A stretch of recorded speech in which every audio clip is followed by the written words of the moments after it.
आपको जनन की विधियों के बारे में बता रहे थे। जनन की विधियों में एक पॉइंट आया था, मेन पॉइंट, जो पौधों में जनन। पौधों में जनन क्या है, हम आपको पौधों में जनन बता चुके कि कितने पार्ट्स होते हैं आपके। मेन 3 पार्ट होते हैं आपका अलैंगिक जनन, अलैंगिक जनन, कायिक जनन और लैंगिक जनन। अलैंगिक जनन के बारे में हम आपको बता दिए हैं, ठीक है। उसके बाद दूसरा आपका पॉइंट है कायिक प्रवर्धन या कायिक जनन, जो हम आपको आज बताएंगे।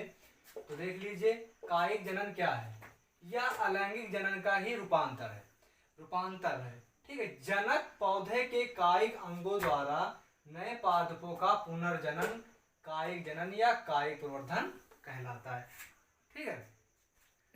देखिए, पौधे कायिक अंगों द्वारा नए पादपों का पुनर्जनन, कहने का मतलब होता है जो पौधे होते हैं, ठीक है, जो आपके पौधा है, इस पौधे से आप जो है नए पौधों का निर्माण कर रहे हैं, ठीक है। जब नए पौधों का निर्माण होता है तो इसमें क्या हो रहा है, आपका कायिक जनन हो रहा है। कौन सा जनन हो रहा है, कायिक जनन या कायिक प्रवर्धन हो रहा है। कायिक जनन जो है 2 प्रकार के होती है। नंबर 1 है आपका प्राकृतिक जनन, नंबर 2 है आपका कृत्रिम जनन। देख लीजिए, नंबर 1 है आपका प्राकृतिक जनन, जनन बोले या प्रवर्धन, एक ही चीज है। और नंबर 2 है आपका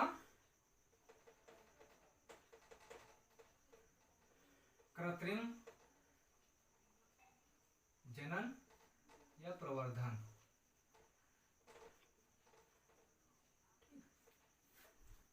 देखिए, प्राकृतिक जनन के अंतर्गत क्या आते हैं। प्राकृतिक जनन के अंतर्गत तना है, आपका जड़ है और पत्ती है। ये क्या है, आपके प्राकृतिक जनन के अंतर्गत आते हैं। अब हम आपको तना और जड़ और पत्ती के बारे में बताएंगे कि जड़ में क्या होता है और तने में कौन कौन सी चीजें आती हैं और पत्तियों में कौन कौन सी चीजें आती हैं।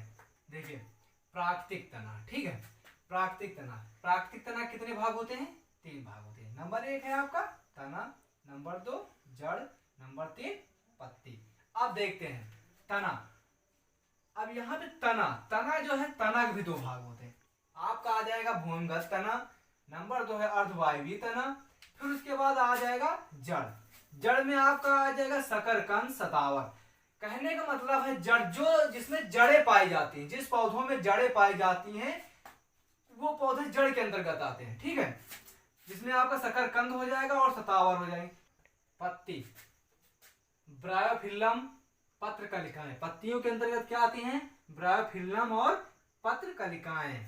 देखिए, भूमिगत के अंतर्गत क्या आते हैं। भूमिगत के अंतर्गत आपका जो है, जैसे आपका आलू है, ठीक है, अदरक है, इस तरह सभी चीजें जो है जो भूमि के अंदर पाई जाती हैं वो भूमिगत के अंतर्गत आती हैं।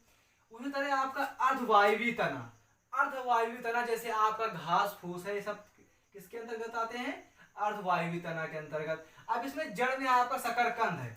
शकरकंद क्या है, शकरकंद जो है जमीन के अंदर पाई जाती है, इसमें जड़ें पाई जाती हैं, ठीक है। और शतावर भी इसी तरह है आपका। पत्ती में आपका जो है ब्रायोफिल्लम, इसमें पत्तियां पाई जाती है। उसके बाद पत्र कलिकाएं जो होती हैं, ये भी सब पत्तियों वाली पौधे होती हैं, ठीक है। अब आपको मतलब समझ में आ ही गया होगा ये, ठीक है। अब हम आपको दूसरा पॉइंट बताएंगे, कृत्रिम जनन, ठीक है। तो आप लोग एक बार फिर से देख लीजिए या रट लीजिए। देखिए, एक बार हम फिर समझा दे रहे हैं। आपका कायिक प्रवर्धन या कायिक जनन, आपको लिखने की आवश्यकता नहीं पड़ेगी अगर आप अच्छे से समझ जाएंगे तो। यह अलैंगिक जनन का एक ही रूपांतर है। जनक पौधे के कायिक अंगों द्वारा नए पादपों का पुनर्जनन कायिक जनन या कायिक प्रवर्धन कहलाता है। इसके अंतर्गत 2 आते हैं, मतलब ये 2 प्रकार के होते हैं। नंबर 1 है आपका प्राकृतिक जनन या प्रवर्धन, प्राकृतिक जनन या प्रवर्धन। उसके बाद नंबर 2 है आपका कृत्रिम जनन या प्रवर्धन, ठीक है।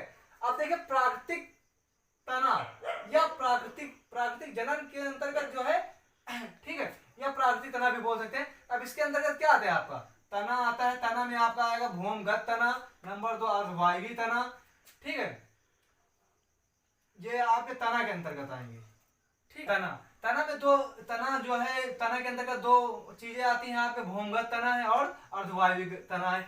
फिर इसमें आपका जड़ है, जड़ में 2 अंतर्गत आते हैं, मतलब कि शकरकंद और शतावर। फिर उसके बाद पत्तियां जो ब्रायोफिल्लम जो पत्तियों के अंतर्गत आते हैं। ठीक है, आप इसको समझ लिए हैं, आप नोट भी कर सकते हैं, नहीं तो आप ऐसे भी समझ लिए होंगे। अब हम आपको कृत्रिम जनन के अंतर्गत बताएंगे। ठीक है, अब इसको मिटा दें, मिटा रहे हैं।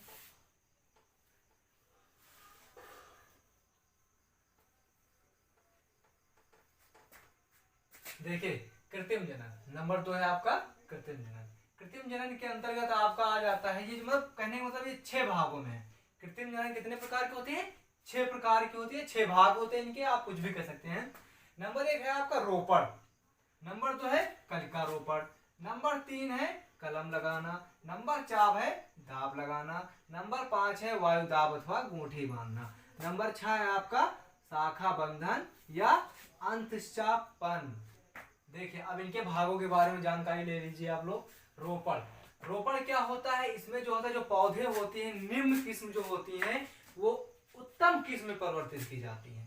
ठीक है, रोपण क्या होता है? निम्न किस्म को उत्तम किस्म में परिवर्तित करना ही रोपण कहलाता है। दूसरा है आपका कलिका रोपण। कलिका रोपण जो होता है वो रोपण के अंतर्गत ही आता है। ठीक है, ठीक है। उसके बाद आपका है तीसरा पॉइंट। ठीक है, आपका तीसरा पॉइंट है कलम लगाना। कलम लगाना मतलब इसमें क्या होता है? पौधों को कलम करके लगाया जाता है। ठीक है, 20 से 30 सेंटीमीटर तक जो है काट करके उसको पौधे के जड़ को या पौधे के टहनी को बोल सकते हैं, उसको काट करके उसको कलम बना करके जो लगाया जाता है। जैसे आप लोग जानते हैं गुलाब का फूल जो होता है उसको क्या होता है, उसको जो है कलम बना के ही लगाया जाता है।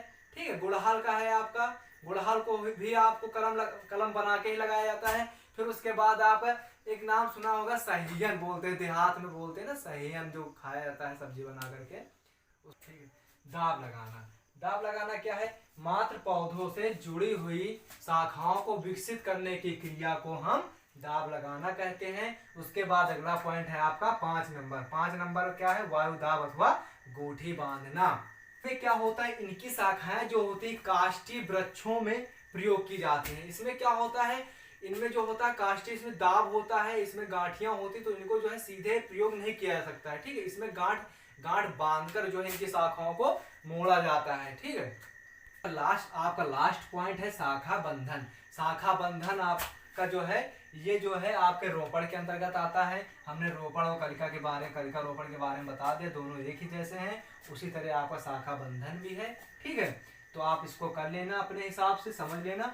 और सुनिए हमारी बात, आप लोग जो है इसको अच्छे से समझ लेना जो है, और अगर चाहे तो नोट्स भी बना लेना। ठीक है, इसी के साथ जो है